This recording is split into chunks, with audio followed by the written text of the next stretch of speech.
Ladies and gentlemen, friends of the inner life, imagine for a moment that you are standing in a ruined temple. Columns remain, half-shaded niches hold moss, and the air seems charged with a voice just beyond hearing.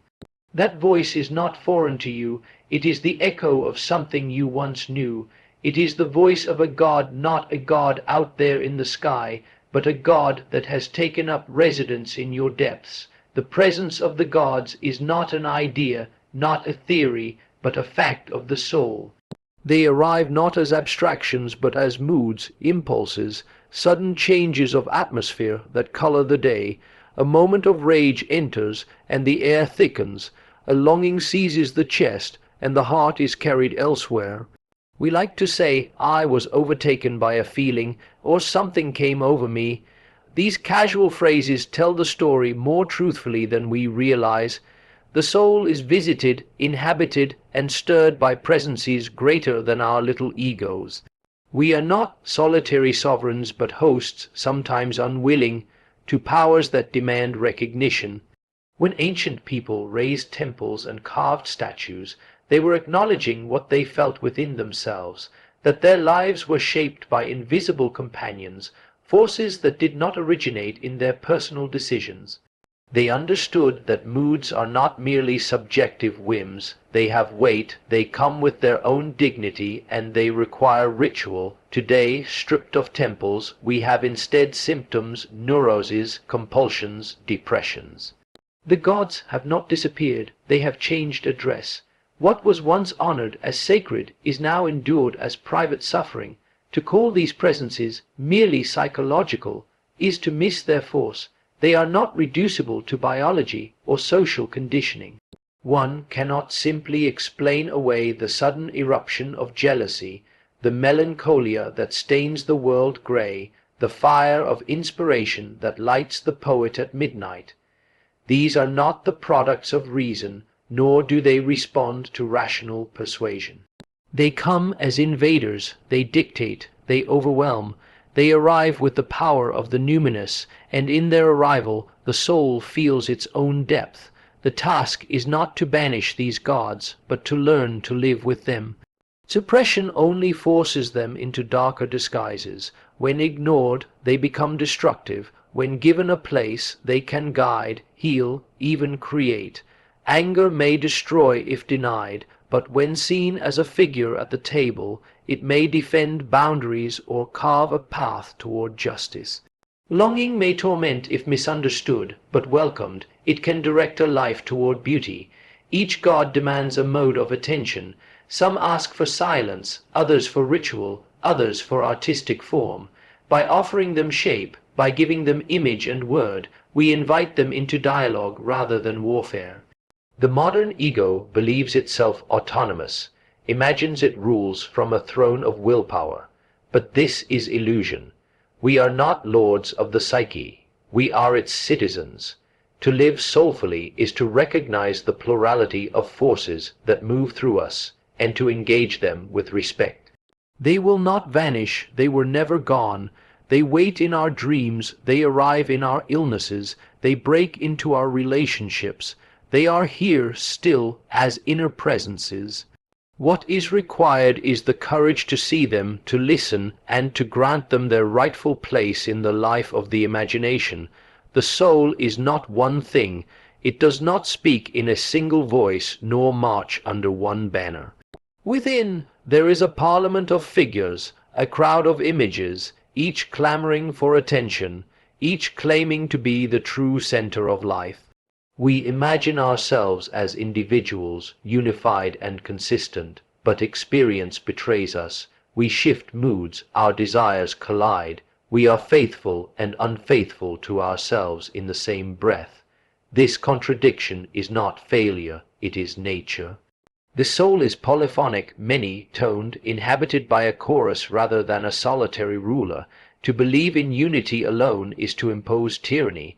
One God, one truth, one way. The history of such beliefs shows the violence they wreak, both in culture and in the heart.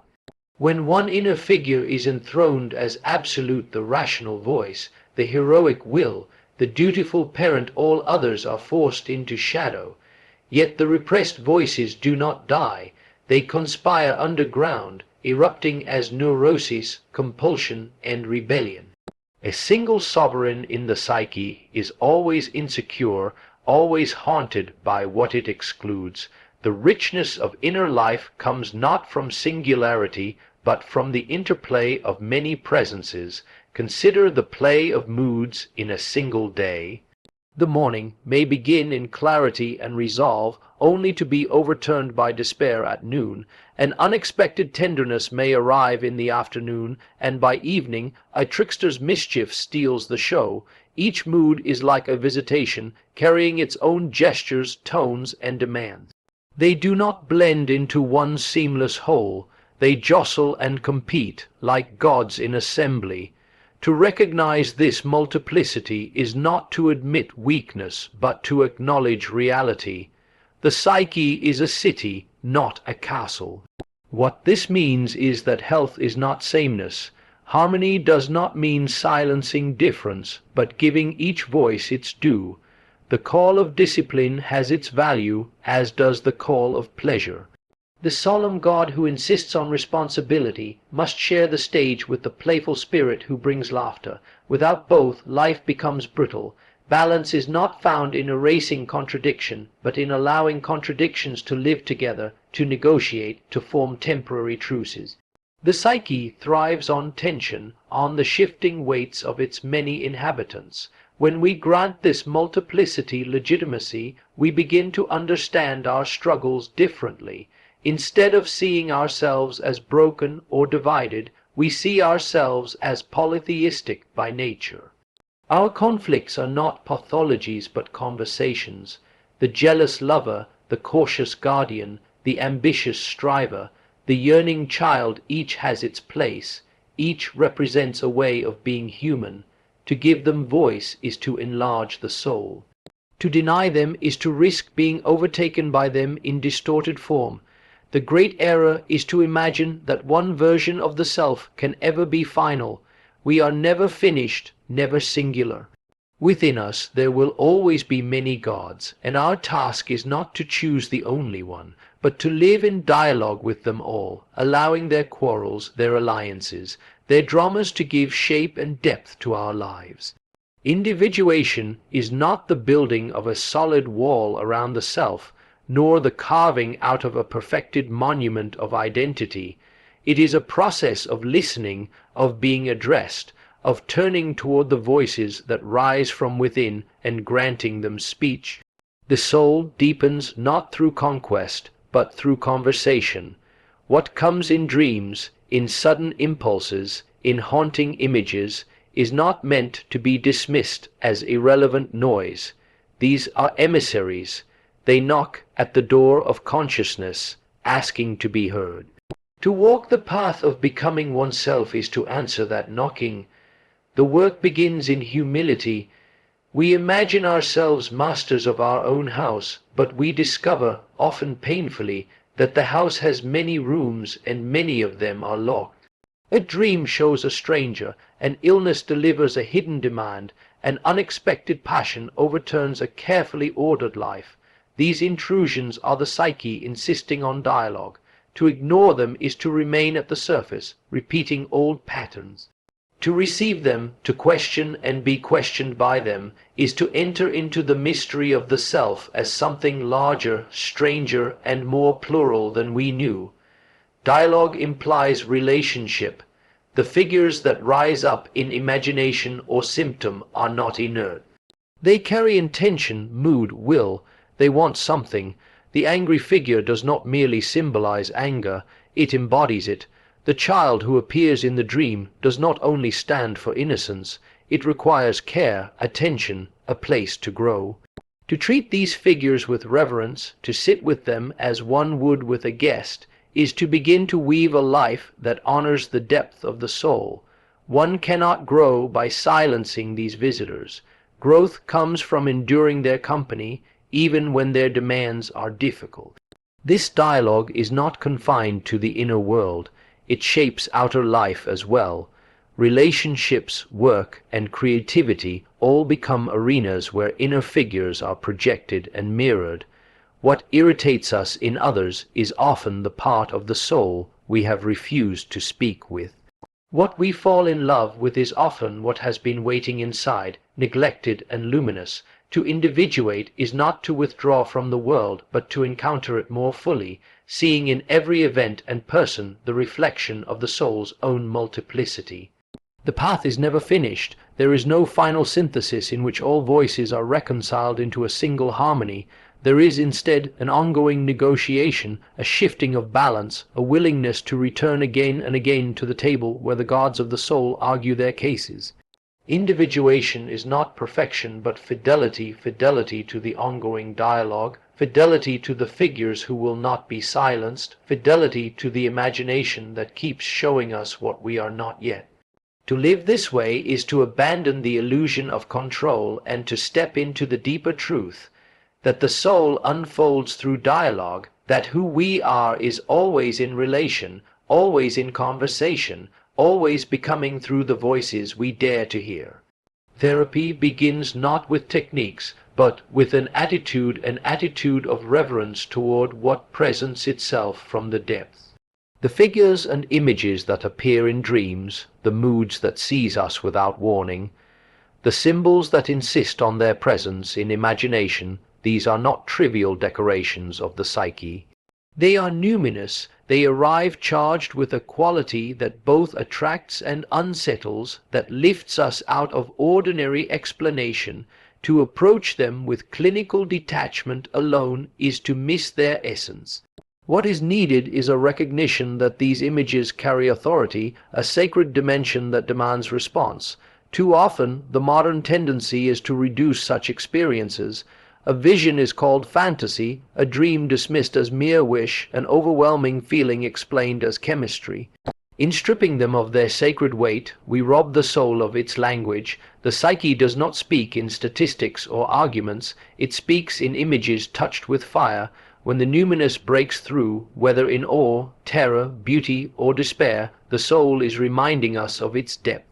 The therapeutic task is not to flatten that reminder into utility, but to honor it. Reverence means slowing down. It means resisting the urge to categorize too quickly. A patient brings a dream of a dark figure rather than labeling it shadow, trauma, or projection. The reverent response is first silence, a listening, a sense of awe before the image. Who is this figure? What mood enters the room with it? What does it want? The question must be lived with, not solved. In this way, therapy becomes not analysis in the sense of dissection, but a sacred dialogue where each image is treated as an autonomous presence with its own truth. This reverence is not naivete. It does not mean believing literally in gods or demons hiding behind the curtains. It means acknowledging that the soul experiences reality in ways beyond rational control. A sudden inspiration may guide an artist for years. A nightmare may transform the course of a life. These are not merely psychological epiphenomena, they are encounters with the numinous, moments when something larger than ego insists upon recognition.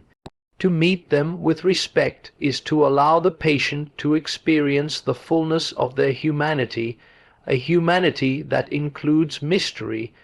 When reverence is absent, therapy becomes a workshop for adjustment, trimming the soul to fit the demands of efficiency. But when reverence is present, therapy becomes a vessel for encounter. The patient is not simply asked, "How do we fix this?" but invited to wonder, "What is this asking of you?"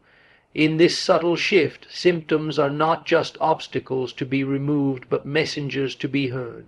Depression may be the visitation of Saturn, demanding a descent into depth. Anxiety may be Hermes at the door, asking for movement and change. Reverence lets us see symptoms as thresholds to meaning rather than enemies to be destroyed. In the end, the therapeutic stance that honors the numinous restores dignity to the soul. It acknowledges that within each individual there is a realm that is sacred, unpredictable, alive with presences that cannot be managed, but can be related to. To bow before these mysteries is not weakness, but wisdom. For the soul thrives not when it is explained away, but when it is granted the reverence due to the gods that still move within it. The greatest task of our time is not to build new machines or to rewrite institutions alone, but to re-inhabit the interior world with reverence and intelligence, to learn once again the art of listening. For in the listening the forgotten gods become our teachers, our critics, and, if we are brave, our companions on the journey into the unimagined reaches of the soul. Thank you.